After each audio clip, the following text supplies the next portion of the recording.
वरिष्ठाय रामकृष्णाय ते नमः। जननीं शारदां देवीं रामकृष्णं जगद्गुरु पादपद्मे तयो श्रित्वा प्रणमामि मुहुर्मुहुः। नमो श्रीयतिराजाय विवेकानन्दसूरये सच्चिदसुखस्वरूपाय स्वामिने तापहाय। ओम नमः शिवाय, ओम नमः शिवाय, ओम नमः शिवाय। ব্রহ্মচর্যের ম্যাজিক। ব্রহ্মচর্যের ম্যাজিক এটা একটা গল্প, সবাই হয়তো জানে না।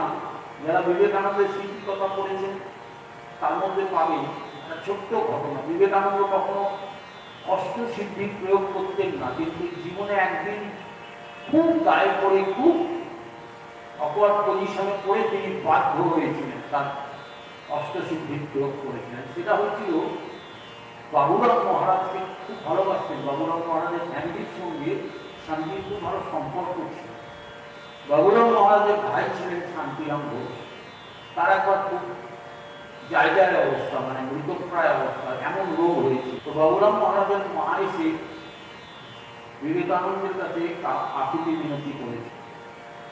নরেন্দ্রনাথ বললেন একটা তামার ঘটিতে একটু জল নিয়ে, একটু গঙ্গা জল নিয়ে। তামার ঘটিতে গঙ্গা জল দিলেন। নরেন্দ্রনাথ দেওয়ালের দিকে ফিরে সেই ঘটির দিকে তাকালেন, ঘটির জলটা ডপ করে ফুটতে আরম্ভ। এইটা আমরা দেখছি ব্রহ্মচর্যের ম্যাজিক। পরবর্তীকালে যখন তাকে জিজ্ঞাসা করা হয়েছিল এটা কি করে সম্ভব, বলছে অখণ্ড ব্রহ্মচর্যের জন্য এটা হয়, এটা সবাই পারে না। আমরা তো ব্রহ্মচর্যের ধারে কাছে নেই, সুতরাং আমাদের দ্বারা হবে না। জল তো গরমই হবে না, কিছুই হবে না। তো এই হচ্ছে ব্যাপার। ত্যাগ ও তিতিক্ষা। ত্যাগ ও তিতিক্ষার লক্ষ্য কোটি উদাহরণ আছে স্বামীজির জীবনে, আপনারাও জানেন। যেহেতু আমাদের হাতে সময় কম, আমি সব কিছুর মধ্যে ঢুকছি না। বিভিন্ন শাস্ত্র জ্ঞান, স্বামীজি এত শাস্ত্র জ্ঞান ছিল। ওই অল্প বয়সের মানুষটা কত রকম শাস্ত্র, শুধু হিন্দু ধর্ম না, মুসলিম থেকে আরম্ভ করে, খ্রিস্টান থেকে আরম্ভ করে, বাইবেল, দুনিয়াদারি সমস্ত শাস্ত্রের উপর তার দখল ছিল। যার ফলে গিয়ে তো বিদেশের দরবারে গিয়ে তিনি ফাইট করেছেন রীতিমতো। এই শাস্ত্র জ্ঞান না থাকলে তো হতো না। স্বামীজির একটা অদ্ভুত নৈপুণ্যতা দেখা গেছে। সেটা কি? ক্রীড়া নৈপুণ্যতা। আগে মানে খেলোয়াড় হিসেবে, আমি এই কারণে বলছি খেলোয়াড় হিসেবে, স্বামীজির একটা বিখ্যাত উক্তি আপনারা জানেন, গীতা পাঠ অপেক্ষা ফুটবল খেলিলে তোমরা স্বর্গের আরো নিকটবর্তী হইবে। আমার কোথাও কোথাও আশ্চর্য লাগে, যে মানুষটা এরকম একটি বাণী দিতে পারেন, তিনি বলে পা দেননি, এটা আমি বিশ্বাস করি। আর উত্তর কলকাতার ছেলে ফুটবল মাঠে গিয়ে পেটায়নি, আর ভেদুয়া এত কাছে, আমি বিশ্বাস করি না। পেরেছেন, কিন্তু দুর্ভাগ্যবশত সেই তথ্যগুলো আমরা কখনো সংগ্রহ করতে পারি। যেমন ক্রিকেট নিয়ে একটা তথ্য আমার হাতে আছে। টাউন ক্লাব আর কান্ট্রি ক্লাব সাহেবদের সময় দেশীয় লোকেরা এবং সাহেবরা আলাদা আলাদা ক্লাব থাকতো এবং মাঝে মাঝে খেলা হতো। দেশি লোকেদের সঙ্গে সাহেবদের একটা ম্যাচ হতো। একবার কান্ট্রি ক্লাবের হয়ে একজন লোক কম করেছে, নরেনকে দেওয়া হয়েছে। সেই ম্যাচে নরেন 7টা উইকেট নিয়েছে, ফাস্ট বোলার ছিল। আমি আশ্চর্য হয়ে যাই এবং পরবর্তীকালে গবেষণা করে আমার সন্দেহ, মানে সংশয় আছে, তাহলে এর কোনো যোগ সংযোগ নেই, তবু আমার মন বলছে এই যে লগান বলে একটা বই দেখেছিলেন না, যেখানে দেশীয় লোকেরা আর সাহেবদের সঙ্গে ক্রিকেট খেলা, গ্রামের একটা এই ঘটনাটার সঙ্গে স্বামীজির ওই কান্ট্রি ক্লাব এবং টাউন ক্লাবের এই খেলাটা একটা অদ্ভুত যোগ সাজক আমরা লক্ষ্য করি। কোথাও যেন মনে হয় যেন এখান থেকে গল্প নির্যাস কিছু নেওয়া হয়েছে। যারা সিনেমার স্ক্রিপ্ট দেখেন তারা খুব পড়াশোনা শিক্ষিত হন, তারা অনেক ঘটনা থেকে, অনেক কিছু থেকে নিয়ে সেগুলো সাজিয়ে গুছিয়ে মানুষের সঙ্গে ফেলেন, মানুষ আনন্দিত হন। সেই জায়গাগুলো থেকে দেখছি যে ক্রিকেটে তার অসম্ভব দক্ষতা ছিল। গল্পের গল্পটা শুনলে তো আপনারা অবাক হয়ে যাবেন। লেগেটের বাড়িতে থাকাকালীন ফ্রান্সিস লেগেট, জন লেগেটের ছেলে, ছোট্ট বাচ্চাটা, সকালবেলা স্বামীজি মর্নিং ওয়াক করছে, বিরাট বড় গল্প কোর্স, খুব বড় হয়। আপনারা যদি কলকাতার গল্প ক্লাব রোডে যান কখনো গল্পের মাঠে, বিরাট বড় মাঠ। তো ওই লেগেট পরিবারের নিজস্ব একটা গল্প কোর্স ছিল, বিরাট বড় একটা মাঠ ছিল। সেইখানে স্বামীজি সকালবেলা মর্নিং ওয়াক করছে, সঙ্গে ওই ছোট্ট বাচ্চাটা অলিস্টার। সে অলিস্টার স্বামীজি হেঁটে হেঁটে যাচ্ছে, আর ওই ছোট ছোট ছোট পায়ে দৌড়চ্ছে স্বামীজির সঙ্গে। বলছে তুমি জানো গল্প খেলা কাকে বলে? স্বামীজি বলছেন না। সঙ্গে সঙ্গে বাচ্চারা খুব উৎসাহিত হয়ে গেল, এই একটা পেয়েছি, কাউকে আমি একটা গল্প খেলা শেখাতে পারবো। আর স্বামীজি খুব আনন্দ পেতেন। ছোট্ট ছোট্ট শিশুদের সাথে স্বামীজি খুব শিশু হয়ে যেত। বলছেন না আমি জানি না, তুমি আমার শেখাও। তখন বলছে তুমি গল্পের স্টিক দেখেছো?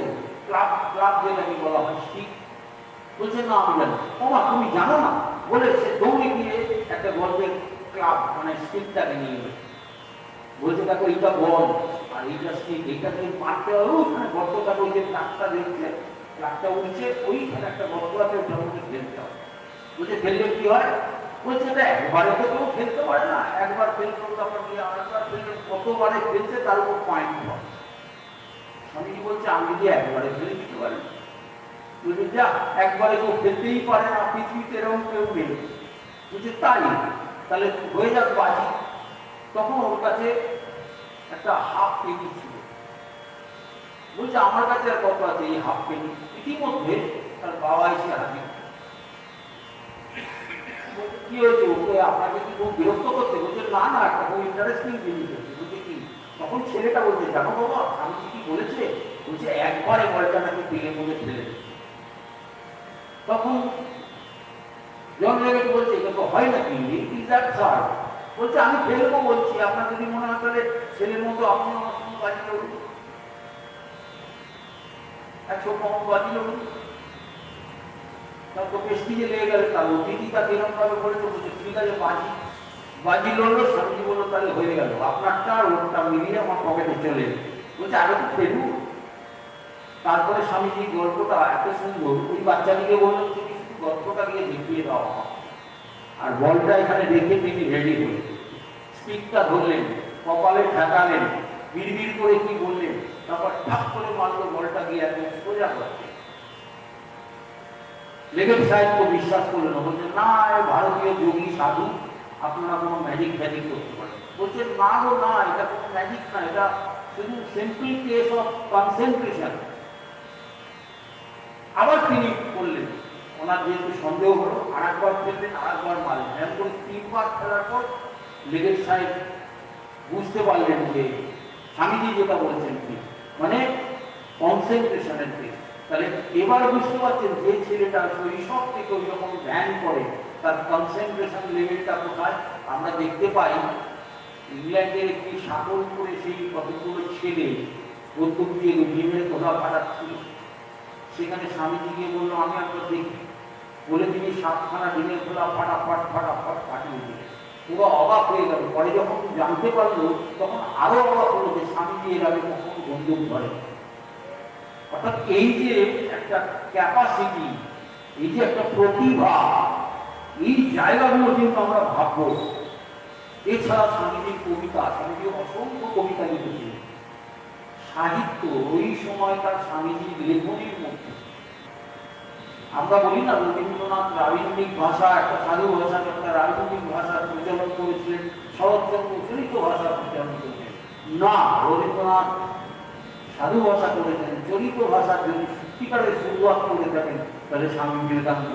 যদি আপনারা 100 বছরের পুরনো উদ্বোধন দেখেন, স্বামীজির লেখাগুলো পড়েন, ওই পুরনো দিনের উদ্বোধনগুলোই কিন্তু আজও প্রমাণ করে যে স্বামীজির ভাষা তখনকার দিনে কত প্রাঞ্জল, কত মানে চলনসই ভাষা ছিল তখনকার দিনে। আধুনিক ভাষায় তিনি আধুনিক ভাষার প্রচলন করেছিলেন। এই যে ভাষাতত্ত্ববিদ, সঙ্গীত সাধক, সঙ্গীত সাধক নিয়ে বলতে গেলে অনেক বড় ব্যাপার হয়ে যাবে। আমি একটা কথা বলব, আমি সুপারনন্দের সঙ্গে একদিন আলোচনা বলছি আমি স্বামীজি যদি শুধু গান বাজনা নিয়ে থাকতো ওয়ার্ল্ড ফেমাস একজন মিউজিশিয়ান হতে পারতেন। কেন জানেন? পৃথিবীতে একটা গান আছে যে গানটা 3টে তাল। পাশ্চাত্য এবং ভারতীয় রাগ সঙ্গীতের মেলবন্ধনে 3টে তাল ফের তার বন্দিশে অসাধারণ বাংলা এবং সংস্কৃত শব্দ সহযোগে পৃথিবীতে এরকম কোনো গান নেই যেটার নাম হচ্ছে আরাত্রি ঝরি। এরকম গান আনকেরালা নেই। এইটাকে যদি যারা সঙ্গীত নিয়ে পড়াশোনা করেন, সঙ্গীতের শাস্ত্র জানেন, তার ইত্যাদি জানেন, তারা বিচার করে দেখবেন যে গানটা কত অসাধারণ একটি রচনা। আর স্বামীজির সঙ্গীত প্রতিভা নিয়ে জানতে গেলে সঙ্গীত গল্পতরু বলে একটি বই আছে, বৈষ্ণব প্রসারের জন্য তিনি যেহেতুভাবে লিখেছিলেন, ওই বইটা যদি কখনো ভালো করে ঘাঁটেন দেখবেন তার সঙ্গীত প্রতিভা কোন লেভেলে। অনেক গুণ আছে বলে শেষ করতে পারবো না, ক্লাস শেষ হবে না, আমার টাইম শেষ হয়ে যাচ্ছে। তবু আমি বলছি পরিবেশবিদ, আমি এমন এমন সাবজেক্টগুলো বলছি যেগুলো আপনারা কেউ কোনদিন চিন্তা করতে পারবেন না। উনি ভাবিনি আমরা, স্বামীজি এই দিকেও ভেবেছেন। পরিবেশবিদ, পরিবেশবিদ ভাবা যায়? পরিবেশ কিরকম? বেলুড় মঠে গেছেন, যারা শান্ত, স্নিগ্ধ, ঠান্ডা পরিবেশ প্রান্ত। আচ্ছা, আমাদের বাড়িতে যখন এসি লাগানো হয় ঘরটা ঠান্ডা হয়ে যায়। বেলুড় মঠের আগানে বাগানে কোথাও কি এসি লাগানো আছে? তাহলে ঠান্ডা হয় কি? এর পিছনে একটা বিজ্ঞান আছে, পরিবেশ বিজ্ঞান। স্বামীজি যখন এই বেলুড় মঠ তৈরি হবে, তার অত্যন্ত প্রিয় গুরু ভাই পেশন অর্থাৎ বিজ্ঞানানন্দজি, তাকে তিনি সব বলে দিয়েছিলেন কিরকম কিরকম তিনি স্বপ্ন দেখতেন। আত্মারামের দৌত যেখানে বলছে সেই মন্দির যেন শুধু ধর্ম সমন্বয়ের কেন্দ্র হলে হবে না, শিল্প সমন্বয়ের কেন্দ্র হতে হবে, সংস্কৃতির সমন্বয়ের কেন্দ্র হতে হবে, সর্বার্থে সমন্বয় কেন্দ্র হতে হবে, মহামিলন মন্দির হতে হবে। এগুলো তিনি বলে দিয়েছিলেন। লক্ষ্য করে দেখুন, এবার আপনাকে বলি এসির টেকনোলজি কি হয়। এসিতে একরকম গ্যাস থাকে, আগে ক্লোরিন ছিল, এখন ক্লোরিন গ্যাস দিয়ে বায়ুটাকে হালকা করে ঠান্ডা করা হয় এবং সেটা ফ্লো করে ফ্যানের মাধ্যমে সেই হাওয়াটা, ঠান্ডা হাওয়াটা আমাদের ঘরের মধ্যে প্রবেশ করে। আমরা যদি বেলুড় মঠের স্কেচটা আকাশ থেকে ভালো করে দেখি, দেখবেন ওই মাঝখানে মোরামের রাস্তা, ইটের রাস্তা আছে, তার দুপাশে দেখবেন মোটা মোটা পাতার গাছ আছে, কাঁঠাল, বাদাম, রবার। খেয়াল করছেন?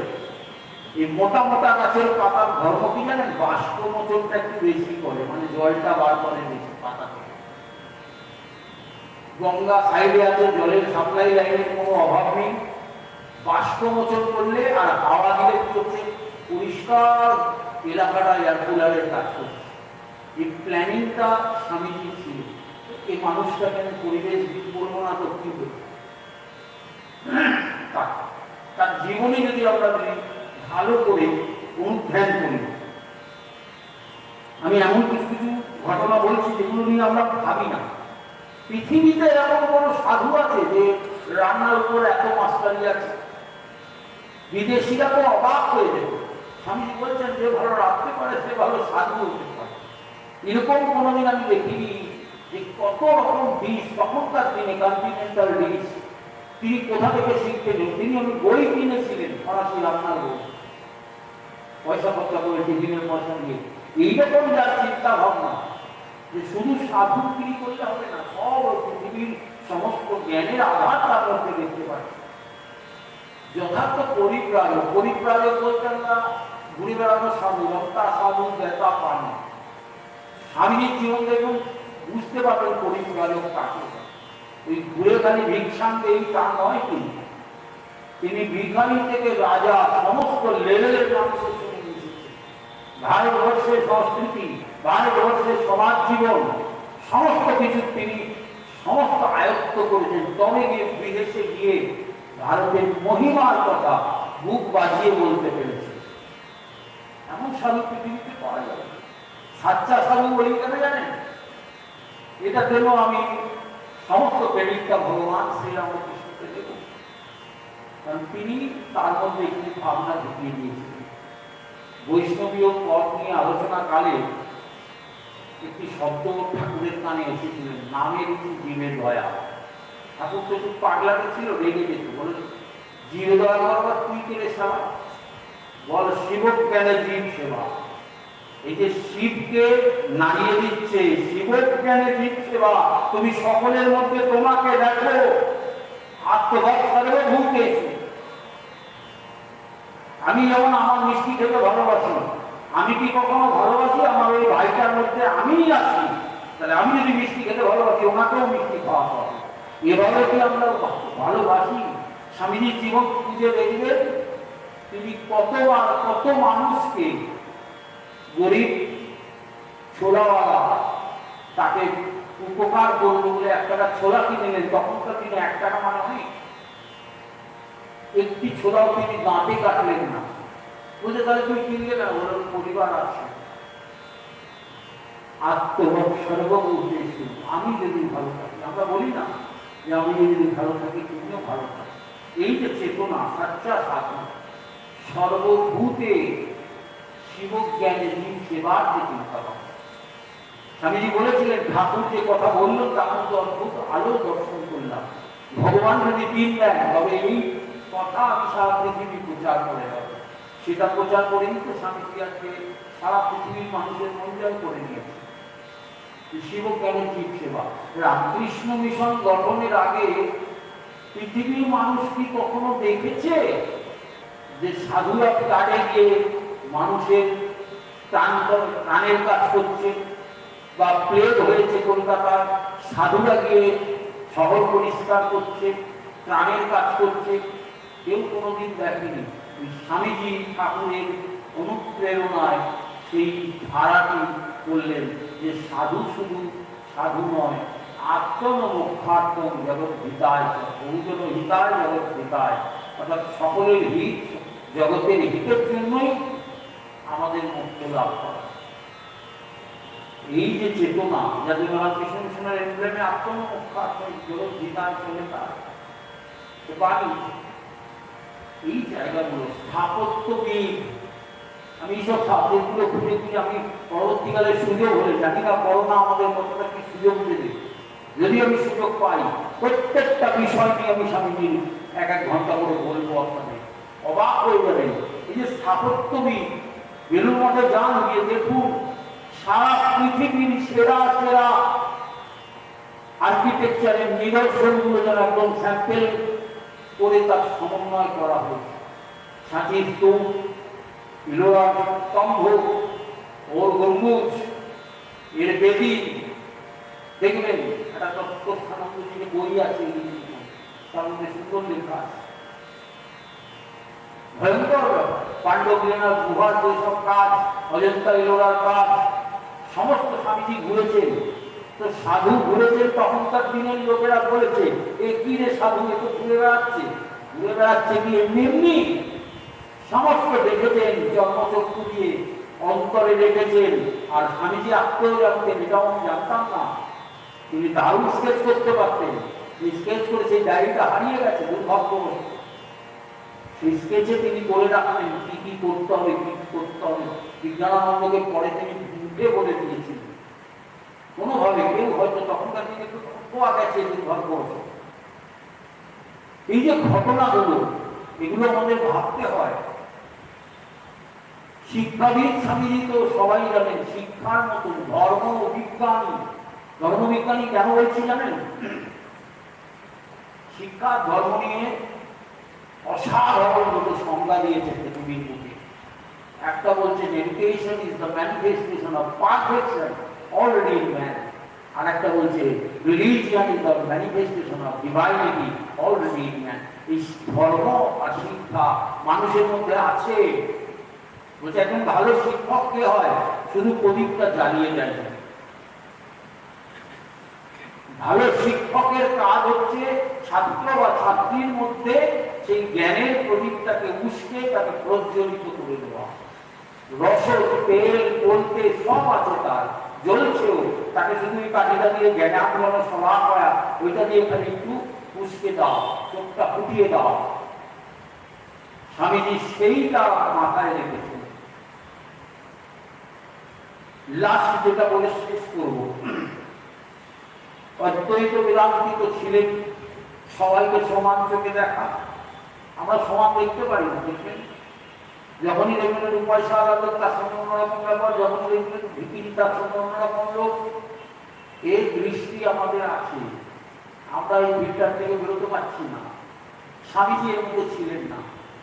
স্বামীজি ভিকিরির সঙ্গেও যেমন, রাজার সঙ্গেও তেমন। এক বুড়ি স্বামীজিকে তার পরিপ্রাণের জীবনে লেপটি করে খাইয়েছিলেন। পরবর্তীকালে যখন বিশ্ব জয় করে এসেছেন, সেই বুড়িটাকে বলতে, জানিস বেটা, একটা বিরাট বড় সাধু আয়া, রাজাকে वहां उठाए। मुझे ताई ना की बोलते हाँ हमने देखा है दूर से, कितना सुंदर दिखता है। स्वामी जी को जाते রাত্রিবেলা অন্ধকারে মুড়ি দিয়ে তার কাছে মুখটা বুঝতে দিচ্ছে না। বুড়ি ভালো চোখে দেখে না, বুঝতে পারেনি যে এটাই সেটা। বলছে তাই তুমি যাবে? স্বামীকে বলছে আমি গরিব মানুষ, আমাকে কি ঢুকতে দেবে? বলছে হ্যাঁ হ্যাঁ দেবে, চলো তোমাকে কালকে আমি সাধুর সঙ্গে মিলাবো, তুমি রাজার কাছে গিয়ে বলবে আমি সাধুর সঙ্গে দেখা করবো। বলছে বলছি, বলে হ্যাঁ। গেছে, রাজাকে তো বলে রেখেছে, রাজা তাকে নিয়ে গেছে, শুধু ভয় পেয়ে গেছে, রাজা ভিতরে ঢুকে গেছে। নিয়ে গিয়ে দেখছে তারই বেটা, যে তার কাছে বসে বসে লেপটি গিয়েছিল, সেই বসে আছে। রাজার কাছে তাকে কি বলে পরিচয় দিচ্ছে? বলছে আমার মা। স্বামীজির একটা গল্প আমি পড়েছিলাম, রাজস্থানে, এগুলো খুব মানবিক, এগুলো হৃদয়কে খুব আন্দোলন করে দেয়। রাজস্থানে তখন নেওয়া সাধু লু বয়, জানেন তো, লু খুব খারাপ জিনিস, গরম জিনিস লেগে গেলে, লু লেগে গেলে মানুষ বাঁচে না। তো গন্ডা হাতে স্বামী তো পরিগ্রাম করছে, রাজস্থানের মরুভূমির মধ্যে নিয়ে যাচ্ছে। তো রাজস্থান গুজরাটের দেশের মায়েরা, ওখানকার দেশের ড্রেস দেখবেন, ওই আমরা যেটাকে ছায়া বলি, পেটিকোট, তার উপরে একটা ব্লাউজ, তার উপরে একটা কাপড় থাকে, লজ্জা বস্ত্র। এইরকম ভাবে ওরা অভ্যস্ত। আর হাতে দেখবেন হাতির দাঁতের গয়না থাকে, রাবারি বলে, মানে গোয়ালিনি। এইরকম একটি মা হঠাৎ স্বামীজি ওই অবস্থা দেখে বলছেন, বেটা দেখলো তুই তো মারিয়ে যাবি সঙ্গে, অর্থাৎ তুই তো মরে যাবি, এই লু লেগে গেলে তোকে তো আর বাঁচানো যাবে না। বলে তিনি তার লজ্জা বস্ত্রটা মাথায় জড়িয়ে দিন। স্বামীজির চোখ থেকে টস টস করে জল পড়ছে। এই হলো আমার ভারত মাতা, ভারতবর্ষের মা। বলছে প্রাচ্যে মহিলা হচ্ছে মা, আর ওখানে হচ্ছে স্ত্রী। তফাৎটা বোঝাচ্ছেন যে মা কি জিনিস হবে বোঝো। তার সমস্ত লজ্জা সে ত্যাগ করে সন্তানের জীবন রক্ষার্থে সে তার লজ্জা বস্ত্র দিয়ে, এবং সে কাপড়টা সৌভাগ্যবশত একটু কমলা রঙের ছিল। এই ঐতিহ্য আমি একটা পরে বিকাশী বলে একজন আমাদের ক্রীড়ামন্ত্রী ছিলেন, তার কাছে এটা শুনেছিলাম। পরবর্তীকালে যে অলিম্পিকে যে পাগড়ি মাথায় দিয়ে যায়, স্বামীজির যে ঐতিহ্যটা, স্বামীজি পাগড়ি মাথায় গিয়ে বিশ্ব জয় করেছিলেন। অলিম্পিকে যত প্লেয়াররা যায় সবাই ওই পাগড়ি মাথায় দিয়ে যায়। তো ওই পাগড়ি অর্থাৎ ওই কাপড়টা মাথায় এনেই স্বামীজি বিশ্ব জয় করেছিলেন। মায়ের আশীর্বাদ মাথায় নিয়ে গিয়ে মায়ের দেওয়া মতো তখন মাথায় তুলে বেড়ে পারে। এই যে স্বামীজি অর্থাৎ জীবন বোধ এবং তার যে প্রতিভা, বহুবিধ প্রতিভা, স্বামীজির প্রতিভার শেষ নেই। তাই তিনি বলছেন, আর লাস্ট যেটা বলবো সেটা হচ্ছে কালী সাধক, কালী চেতনা। বলতে গেলে ঘন্টা পর ঘন্টা কেটে যাবে, হবে না, পারমিশন নেই। তাই আমি শেষ এটা বলে করব যে স্বামীজির কালীর উপর যে চেতনা ছিল, স্বামীজি ঠাকুরের কাছে যখন গিয়ে বললেন যে আমার মা ভাই বোন খেতে পারছে না, ঠাকুর তাকে একটি মা কালীর গান শুনিয়েছিলেন, আমার মা তঙ্গি তারা। আর জীবনের শেষ লগ্নে স্বামীজি ঠাকুরের সেখানে একটি গান গিয়েছিলেন, শ্যামা মা কি আমার কালো, লোকে বলে কালি কালো, আমার মন তো বলে না কালো। ঠাকুর বলছেন কালি দূরে আছে তাই কালো, কাছে এলে আলো। শ্রীরামকৃষ্ণের উপলব্ধি, ভগবান শ্রীরামকৃষ্ণের যে আধ্যাত্মিক চৈতন্য, সেইটি স্বামীজির মধ্যে দিয়ে আমরা পূর্ণ প্রকাশিত রূপে, সহস্রদল পদ্মের মতন প্রকাশিত রূপে স্বামীজিকে পেয়েছি। স্বামীজির অশেষ গুণের কোনো অন্ত নেই। স্বামীজির চরণে প্রণাম জানিয়ে আজকের বক্তব্য শেষ করছি।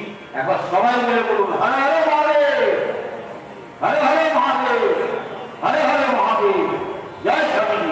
নমো শ্রী অতিরাজায় विवेकानंद सूरय सच्चिद सुख स्वरूपाय स्वामी तापकाय। ओम नमः शिवाय, ओम नमः शिवाय, ओम